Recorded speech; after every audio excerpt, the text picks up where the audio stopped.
Hello, guys. Welcome back to the Pitch Perfect podcast. I'm your host, Larry. And today, we are back from the international break.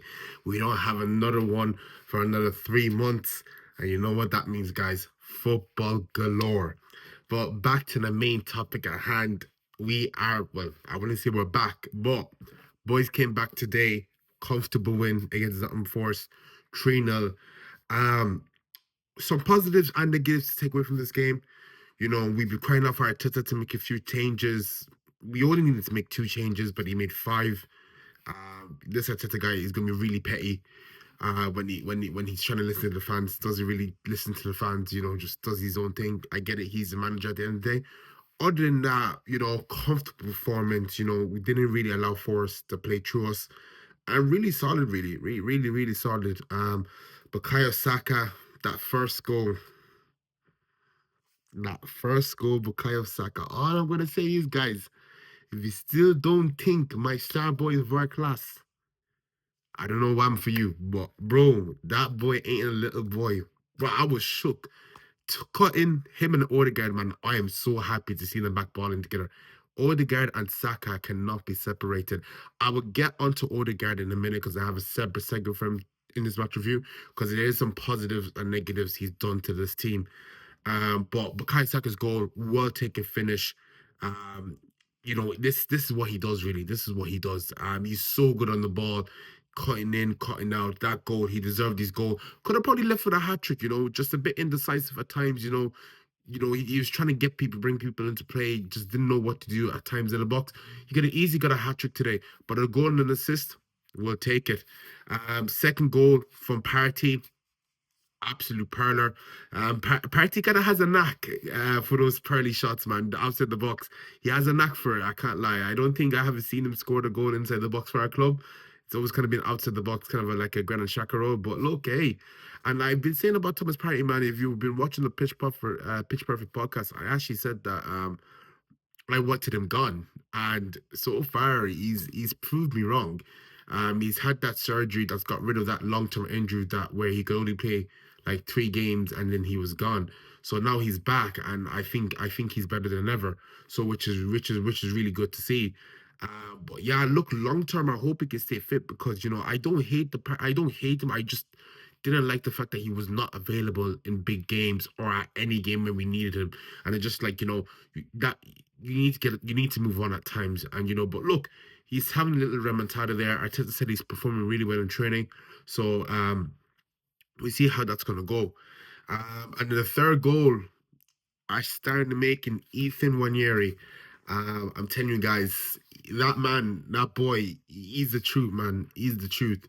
I know people say Charlie Patino, people say ESR, always gonna have a soft spot for ESR, but Ethan Wanyeri looks like the guy who could actually break through. He's not making Arteta's life easy now. First Premier League, our youngest goal scorer, sorry, in the Premier League actually now. But he's giving Arteta a headache with these selections now because realistically, I think he could play anywhere in that midfield. He can play on the right. Well, obviously, he wouldn't be taking Saka's spot, but I like what I want to get onto with Ethan Wanyeri. We've seen what happened with Odegaard now, we're talking about Odegaard now. But when Odegaard came back to the team, you could see the fluidity. You could see everything was popping. He was leading that press. He was leading the team. That's a positive. And if you're watching the Pitch Perfect podcast, if you're watching my match reviews, if you're watching the football talk, I said there's a very negative impact when Odegaard is in there, that no one seems to take charge of the game. No one's calling out instructions. No one's leading the team. And I think, and I also we were lacking creativity inside that squad as well. Um, and having Odegaard was like a breath of fresh air. The team was clicking again. But my concern is what happens when he gets injured again. We need someone who can fill in that role. Ethan Wanyeri, Arteta, we know it, you know it. It has to be done. Yeah, he has to play. I get we have to manage him. We don't want to risk any big injuries, But he should get more minutes. He's proven at his age, at such a mature level, and what he's doing at his age is ridiculous. And there's plenty of youngsters out there who are doing what he does, are doing what he's doing.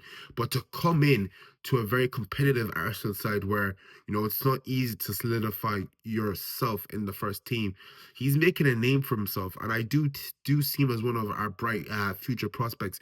I just hope Arteta manages him well and gives him the minutes, because we don't want these youngsters leaving our academy because they're not getting playtime. And that's where one area that Arteta has suffered, is to bring youth talent through. So Arteta, has this guy in his ranks. He needs to utilize him properly, and hopefully he gets some minutes, because I think that's just the I think that's just the start of what we're meant to see from Ethan Winier. I still think he could bring more to this club and give us many more memories to cherish.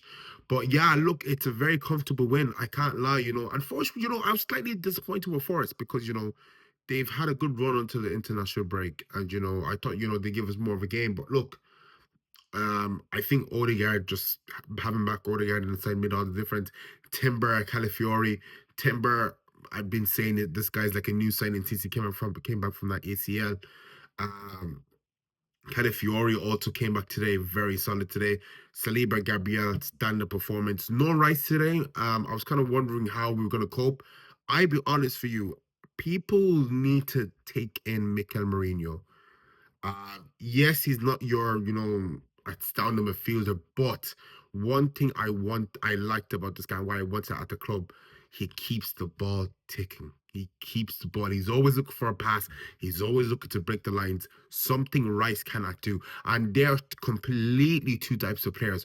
Rice is an absolute hoover. He'll track back, he'll hoover up the ball, he'll clean up. And don't get me wrong, Rice is a phenomenal player, but one thing I liked about that lineup of their partnership between Mikel Merino and Odegaard and Jorginho's kind of there to just slow down the tempo if things get rushed. He wasn't really kind of the enforcer type. If anything was in the enforcer, probably would be Mikel Merino, because he's probably more of the defensive players. But don't get me wrong, Jorginho and Odegaard do have good defensive work rates, but they would have been told to play up higher and spread the play up the tempo if needed to get those passes going. But Mikel Mourinho, I think don't sleep on him still. I know he's not your most outstanding midfielder. He's not doing all these inverted passes, but he keeps the ball ticking. I think that's the most important thing. And it's something we need when we're struggling. And like I said, this left centre mid of Odegaard, God forbid, gets injured again. We need players like that. We need players that can come in, get the ball ticking, get the ball flowing, and then we can move on from that. The front three, Jesus, Trossard, Jesus still struggling. He was playing all right in the first half. Still struggling for goals. I don't know what we're gonna do. Trossard had an okay game. The really star of the match was Bukayo Saka, really, in that attack. Every time he looked on the ball, every time he got on the ball, it looked like a threat. And him and Odegaard, it's a match made in heaven. The chemistry between those two is unreal. The way they're able to play these fancy passes, intricate passes, they're bouncing off each other, makes it very hard for defenders to play against them. And I thought they ran the show. But otherwise, very good performance. Now, I wanna touch on this, but Gunners Insight will be dropping this Wednesday. I just want to touch on this. I don't know if you heard, as Arsenal fans, Edu has left. He's gone to, I think, Forest to join their project. Apparently he's a higher role, more money, etc. Congratulations to him. We wish him all the best.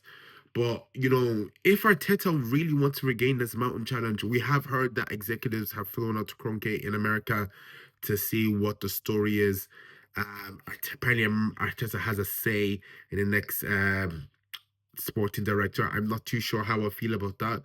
I don't feel a manager should have all that power. But as long as they get the right person. But one thing is not even just about getting the right person. We need to spend in the January window. We need to bring a striker in. I'm looking at Gyökeres. People are saying Isaac. I don't know if Newcastle would be willing to let go of Isak during halfway through the Premier League season. Gyökeres release clause about, I'm reported here in 60, Sporting 180, paid him the 80. Fuck it, give them 100. You know, this man's guaranteed to get us gold. We need a left winger. Liao's looking to leave Milan. Apparently, reports coming out that he's not really kind of he's looking to venture elsewhere. Um, Milan will be looking at 70 mil. You know, this is money we can spend, and because PSR isn't holding us back anymore, we have the ability to spend. It's just that as a club, are we willing to take that risk? I don't even think it's a risk, it's a necessity because right now the squad isn't good enough, the depth isn't good enough. I think with a striker and a proper left winger that we can rotate with and start, we can maybe recover. I don't think we can win, but we can make recover and pray for the best. Because City, the 1 year we're not playing good, City are playing awful, and Liverpool look like they could run away with the league. But look, I'm going to be optimistic. You know, anything. It's Premier League, best league in the world. Anything can happen. As for us, we're playing Sporting tomorrow in the Champions League. I think we are. Let me check that quickly. I'm almost sure we are home for that game. Let's have a look here. Are we home for this game? No, we are away to Sporting tomorrow at 8 o'clock. So, yeah, so we're gonna get to see Gyökeres live in action. So Arteta, if this man slaps four of us, four goals on top of our heads, I think you already know what to do. You just put in a transfer bid, get it sorted. He's in our club by January because he will score tomorrow. Mark my words, Gyökeres will score tomorrow. And that's not saying that's not saying Gabriel and that's not saying Gabriel. Saliba, Calafiore, and Tiber won't marshal him. I'm just saying that man is in the form of his life. He has 30 goals, and we're only in November. 30 goals across all competitions, and we're only in November. Um, that's another Erling Haaland.